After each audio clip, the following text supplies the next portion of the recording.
Assalamu alaikum, shukran for tuning in. It is that time of the week, so welcome to An Nur the Light. 35,000 cyclists descend on Cape Town for the annual cycle tour in what is billed as the world's most beautiful race.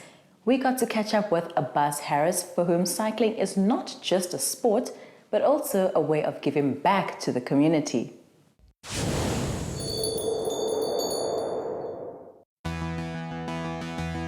Cycling has become one of the biggest sports across the world. Up until today, it remains one of the most enjoyable sports for both the young and old. Cape Town-born Abbas Harris, a founding member of the Spartans Development Cycling Club, was first introduced to cycling 17 years ago. Cycling started for me. I think I was about 30 years old, and my uncle decided to do a cycle tour. And me being a squash player and also spending some time on the soccer field with my kids, I thought maybe this is something good to do because I used to play squash. And I figured I'll go cycle, and we entered the cycle tour.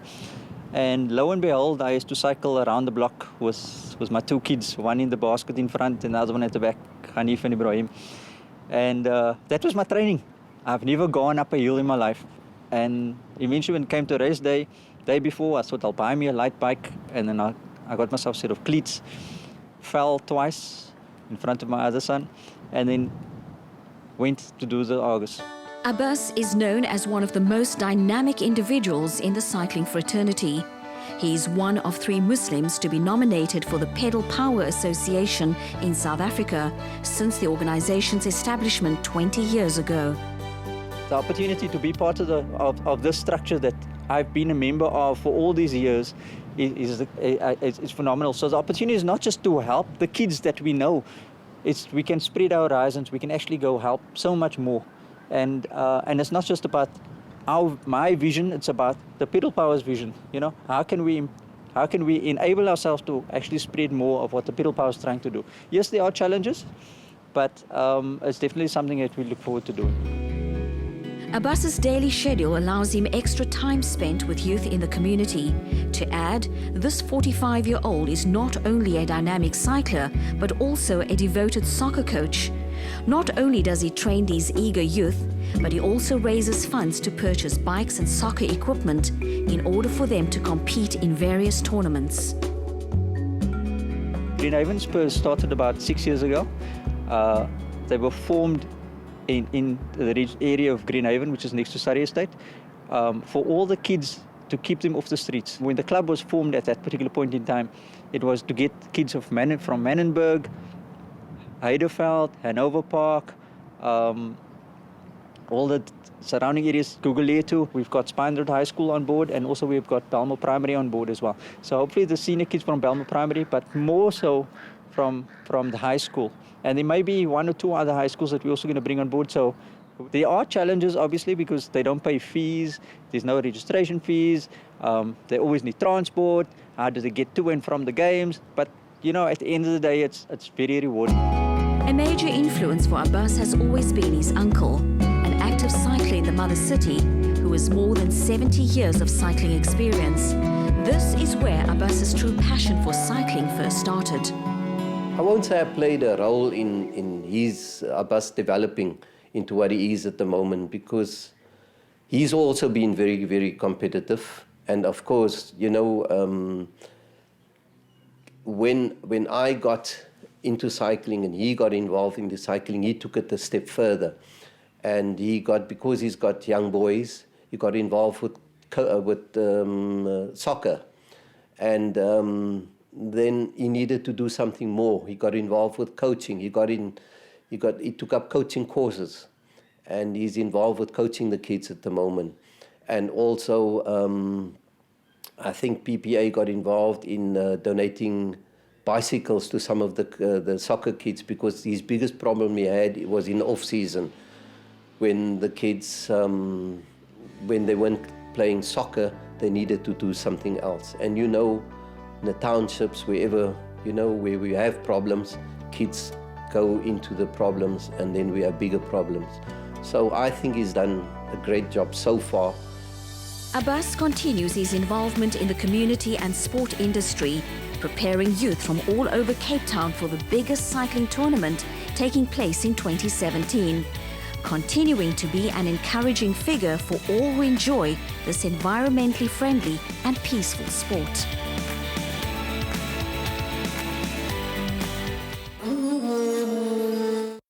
From Cape Town to Port Elizabeth, Muslim fashionistas continue to dazzle with their beautiful take on Islamic fashion. We met some really interesting people in the friendly city for this week's Street Style.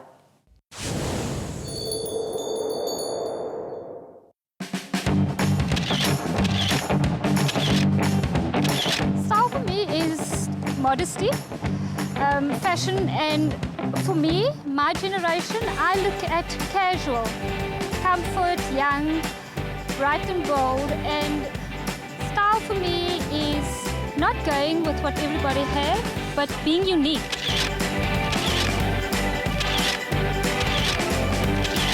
I'm quite versatile. I don't have a specific style. I can go from gangster to glam in like 2 seconds, so it all depends on my mood. I'm a casual person, as you can see how I'm dressed. Like hijab it's my identity, you know. It screams out loud that I'm a Muslim, and at the loudest way, you know. And also people know who you are, where you come from, and what I believe in.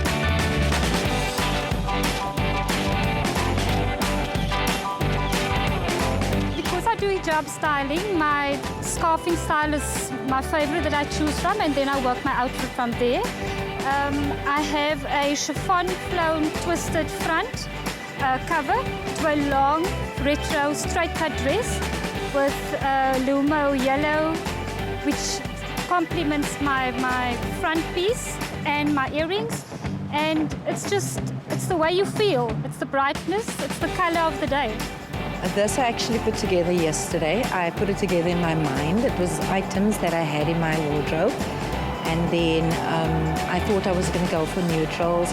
Also, my scarf, something that will bring out my skin tone. And then I had to decide between wearing flats and high heels. I chose to wear this khaki green with jeggings. And I matched it up with a green top. And then I just played around with a little color. So I'm wearing this lemon striped kimono, and I love my costume jewelry. Like you can see, it's also yellow, it's mustard, so it just does something for the outfit.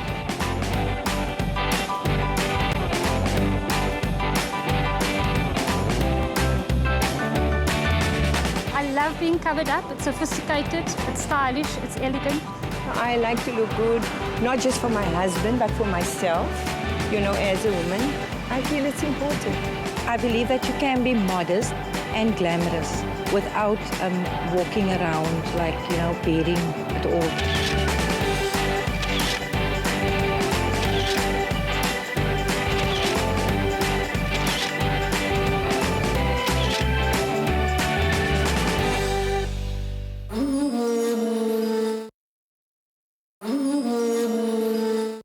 Muslim fashion is taking the world by storm. Hijabis, young and old, are turning their conservative pieces into headline pieces, and in doing so, creating a place in the world of Islamic conscious clothing. We explore this topic a little more.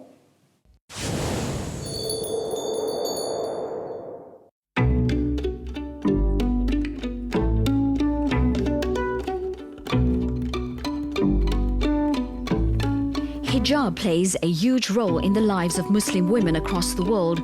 For many years, the headscarf has formed part of a woman's dress code. As modest clothing becomes fashionable, the hijab has also undergone changes. Muslimas have discovered a new way of wearing their headscarves through a kaleidoscope of colors, fabrics, shapes, and styles.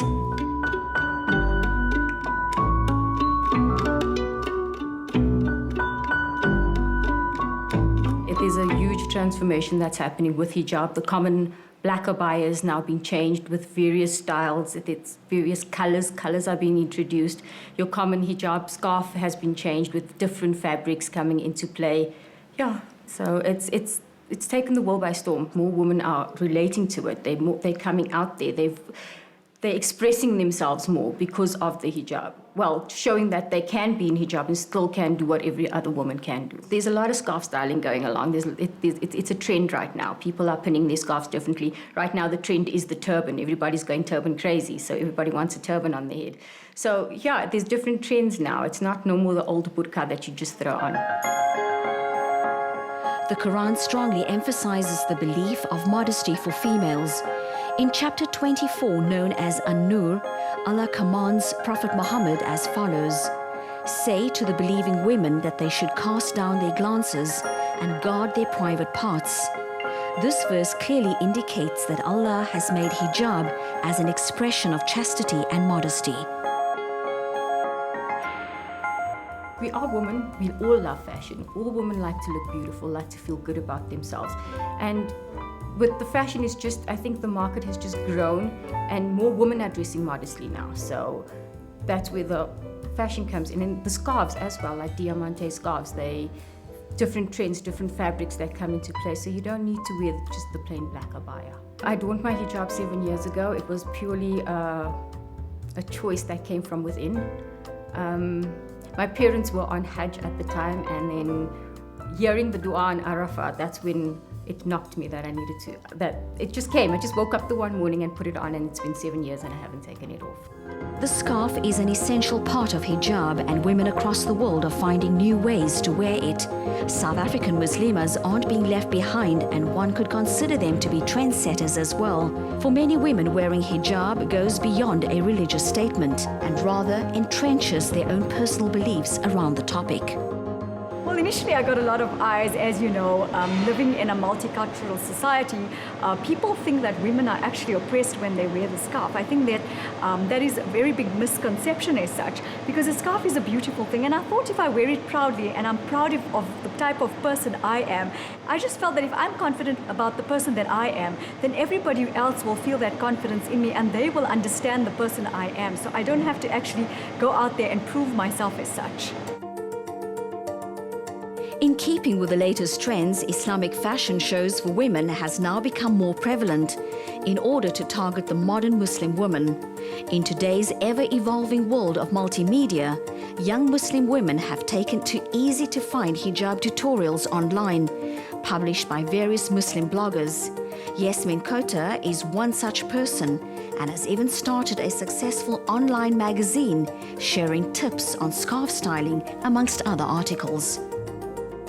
I couldn't relate to the fashion that was in the magazine. I needed to find something to accommodate my style. So I've started researching, and we put everything together. I approached two very important ladies that I know, and that's how Cover Magazine was born. The aim is basically to promote and motivate the modest woman, the woman in hijab, to inspire her, to let her embrace her modesty. I think globally, yes, there has been a huge set-off in terms of modesty and modest wear, and I think a lot of the media have obviously now taken to it. Look, we've obviously seen it more internationally as opposed to locally, but I think, yeah, we're heading that way, and people are now starting to appreciate modest wear and modesty. Muslim women continue to be inspired by the hijab. While many still debate the new fashion trend amongst women to the real purpose of the headscarf, others are using it as an inspirational way to express themselves, showing the world that Muslim women can also be stylish in their hijab.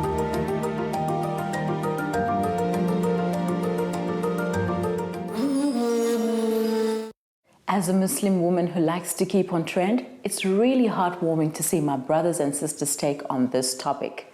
Up next is our books, tech, and app segment.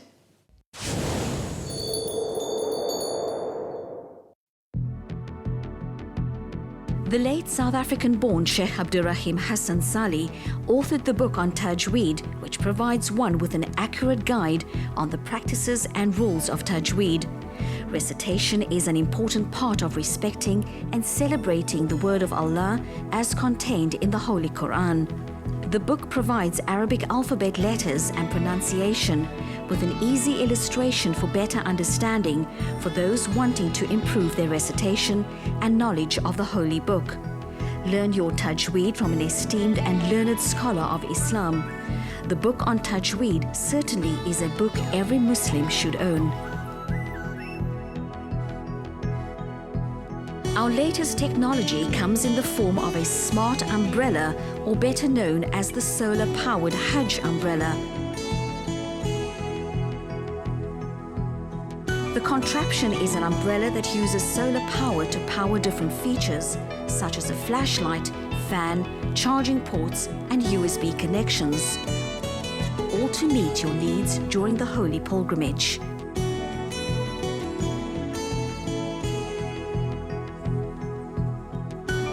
Salah 3D Pro is an interactive 3D animation prayer app. This app is ideal for kids, new Muslims, adults, and beginners, showcasing understandable Arabic translations, movements, and the meaning of one's salah. Don't just go through the motions, revive your salah and go back to the essence of its purpose by understanding its full value. This app helps you to get so much more out of your salah. With an easy-to-follow Salah guidebook feature and fully illustrated diagrams explaining each movement in HD. It is also great for those learning Salah for the first time. Informative dialogues can also be shared on social media amongst Muslim friends and family.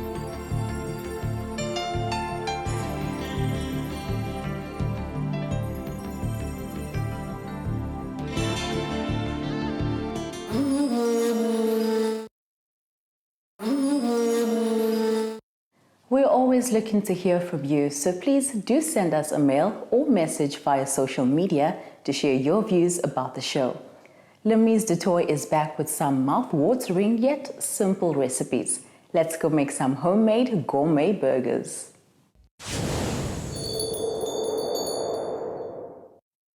Assalamu alaikum, I'm Lemise, and as we all know, Saturday night is burger night. And at the moment, gourmet burgers are all the rage, but there's nothing better than a homemade burger. And that's exactly what I'm going to show you today.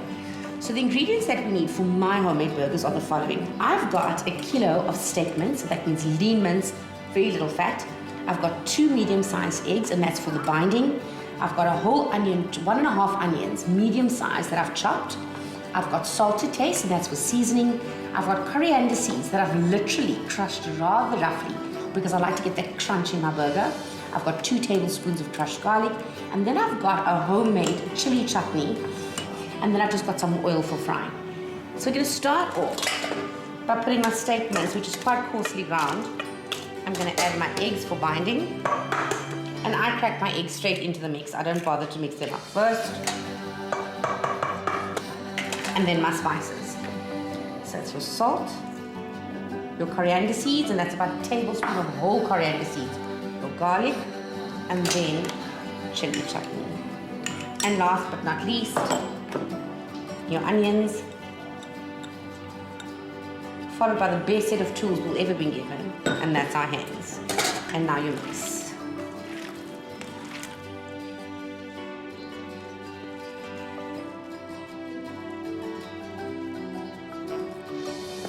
We like our patties nice and robust, the kind that actually stick out of your roll rather than hide in the middle of it. So that's about a good size, I'd say, 150 gram patty. It's always ideal to keep these in the refrigerator for a bit just to set them so that they're easier to fry. But in my household, no one can ever wait for a burger. And I'd recommend that you oil your grill rather than your patty. And in goes our first patty. And that's the sound you want to hear.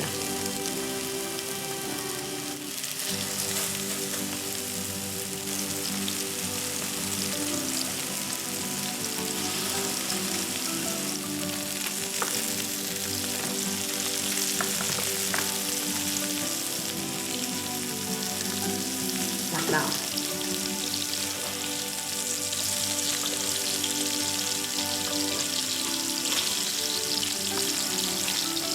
So now that my burgers have been turned, what I'm going to do is prep the rolls for these ones. And nobody likes a wet roll. So I just lightly toast these in the juices of your burger, just to get them nice and toasty. Just for a few seconds. So now that my rolls are nearly toasted, what I'm going to do is put a slice of cheese on each patty, so that they grow on the burger and go all nice and melty. And then I'll pop the lid on for literally a few seconds, just to make sure that it's all steamy and mushy and gooey, just the way it should be on a burger. On the base, I'm putting a bit of rocket leaves, because they've just got a nice peppery taste. Not too much. None of us are goats. It's always nice to have, but not essential.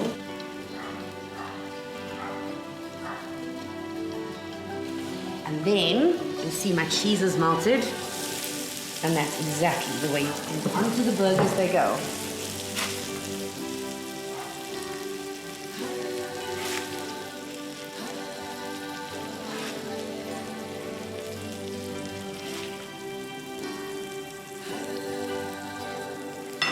And then you have my homemade burgers. So who says homemade is not gourmet? And to top it all off, I take mayonnaise and tomato, the chili chutney I told you about earlier. I just mix out a little bit of mayo, a dollop in each, and a bit of a spread.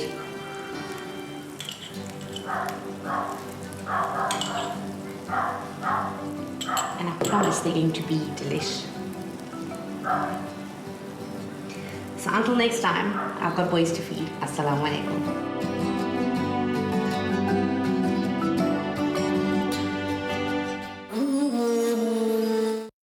I'm genuinely hungry after seeing that yummy burger and a little jealous that I'm never around to sample Lamisa's cooking.